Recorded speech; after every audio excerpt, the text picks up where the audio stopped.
Hello. Currently in the United States, there are over 7 million people afflicted with Alzheimer's and many more with other related dementias. When my mother-in-law was diagnosed back in 1998, there was only about 3.5 million.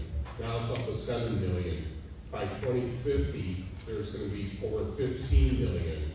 And currently, there's over 12 million unpaid caregivers in this country taking care of their loved ones with the disease, which is, they're being unpaid like $413 billion. This is costing us currently $384 billion for Medicare and Medicaid dollars, which could go up to about $1 trillion if we don't solve it.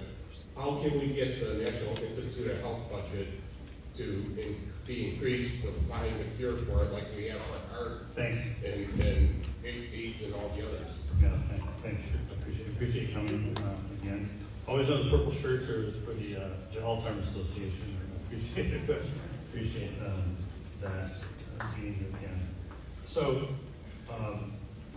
the question's ultimately about, for those at home, the question's ultimately about Alzheimer's, funding for research, funding for care, and specifically what can we do to ensure that funding is at NIH or the National Institute of Health in order to continue this research.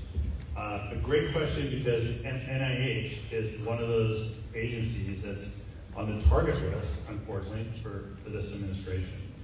National Institute of Health has different institutes. Everything from dental research to pediatric care research to brain research, other neurological diseases, including Alzheimer's. And I don't have the numbers. I'm going to find out, maybe you know them, but this NIH staff is being cut. The research is being cut.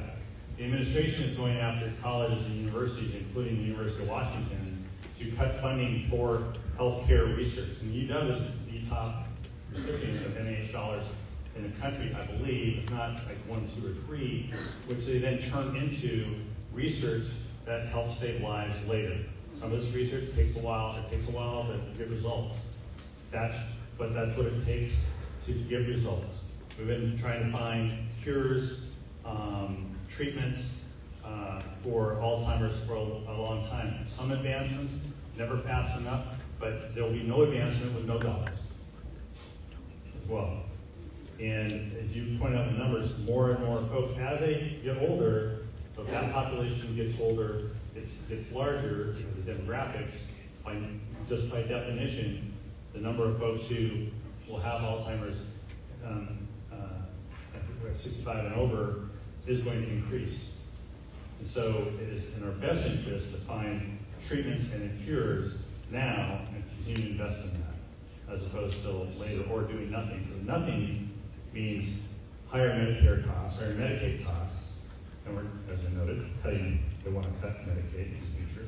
So we've got a real challenge. So it's one of those issues, again, thanks for letting me know. I'm fully on board supporting NIH.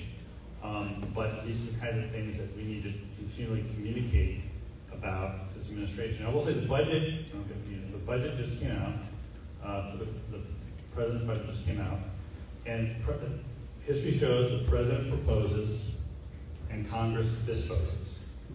So we get our hands on the president's budget. Even Republican colleagues of mine are saying, yeah, some of the stuff is going to, he may want to do some things, but we're not going to do those things.